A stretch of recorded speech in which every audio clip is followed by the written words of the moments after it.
எல்லாருக்கும் வணக்கம். மன்னார்குடி பக்கம் சித்தையிலேருந்து காமாட்சி பாடுறேன். சப்போர்ட் பண்ணுங்க எல்லாம்.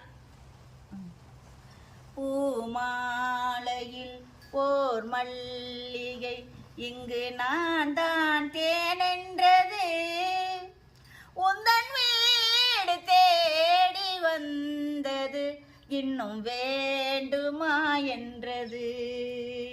பூமாலையில் ஓர் மல்லிகை இங்கு நான் தான் தேனென்றது, உந்தன் வீடு தேடி வந்தது, இன்னும் வேண்டுமா என்றது.